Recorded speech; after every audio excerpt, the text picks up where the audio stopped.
आज अमेरिका अपने आप को एक ग्लोबल पावर के तौर पे देखना चाहता है।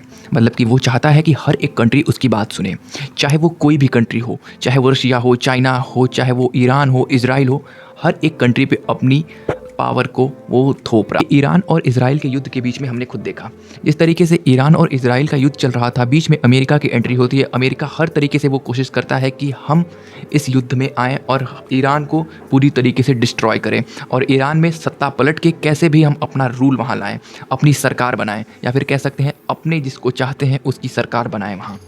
ये काफ़ी हद तक ऐसा मामला है जहाँ पे कि दुनिया को इससे डर के भी रहना पड़ेगा, क्योंकि आज ईरान पे हो रहा है, कल किसी और कंट्री की बात भी हो सकती है। आज ट्रंप का मूड ईरान की तरफ है, कल इंडिया, चाइना या फिर कह सकते हैं किसी भी कंट्री की तरफ हो सकती है। हालांकि चाइना और इंडिया की तरफ देखने से पहले 2 बार सोचेंगे ट्रंप, क्योंकि ये एक न्यूक्लियर कैपेबल कंट्रीज़ हैं, जो कि एक तरीके से आज जिस मोड़ पे है ईरान, वो सिर्फ न्यूक्लियर पावर न होने के तौर पे है। क्योंकि अगर न्यूक्लियर पावर रहता तो आज इस तरीके की हरकत अमेरिका या फिर इज़राइल ईरान के साथ नहीं कर पाते। कई लोग मानते हैं कि जैसा इस समय का माहौल चल रहा है, धीरे धीरे ईरान भी अपने न्यूक्लियर वेपन्स तैयार कर रहा है।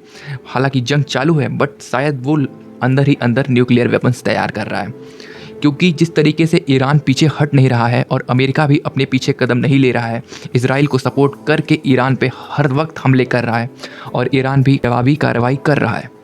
एक तरीके से ये मामला बहुत आगे बढ़ चुका है और कोई भी पीछे हटने को तैयार नहीं है। काफ़ी जगह पे देखा गया है कि ईरान के काफ़ी लीडर्स मारे गए, जैसे कि खमेनेई मारे गए, वहाँ के रक्षा मंत्री मारे गए, और जो नए वहाँ के डिफेंस मिनिस्टर बनते हैं उनको भी मार दिया गया। एक तरीके से वहाँ पे किसी लीडर को खड़ा ही होने नहीं दे रहा अमेरिका, और अमेरिका खुद का भी नुकसान कर रहा है कई जगहों पे। अमेरिका इस समय अपने 3 फाइटर जेट F-35 खो चुका है, जिसकी कीमत करीब करीब तीनों की मिला के 2700 करोड़ रुपए है, मतलब 2700 करोड़ रुपए। और वो अपने सोल्जर्स भी खो रहा है, उसके 6 सोल्जर्स इस युद्ध में मारे गए हैं। और अपोजिशन, अब अमेरिका में अपोजिशन सवाल उठाएगी कि आप किस हक से इस युद्ध में जा रहे हो और हमारे सैनिकों की आहुति दे रहे हो। लोगों की जानें जा रही हैं, एक आम पब्लिक कितना नुकसान झेल रही है, वहाँ की अमेरिका की खुद की गवर्नमेंट कितनी परेशान है, क्योंकि वहाँ के भी कुछ लोग ईरान में फंसे हुए हैं। गवर्नमेंट का काम होता है कि आप प्लीज़ कंट्री छोड़ दीजिए, हम कोई एक्शन लेने वाले हैं, बट फ्लाइट्स तो बंद हैं, कैसे लोग निकल के जाएंगे। अब आप क्या कहोगे इस वीडियो के बारे में, आप हमें कमेंट करके ज़रूर बताएं।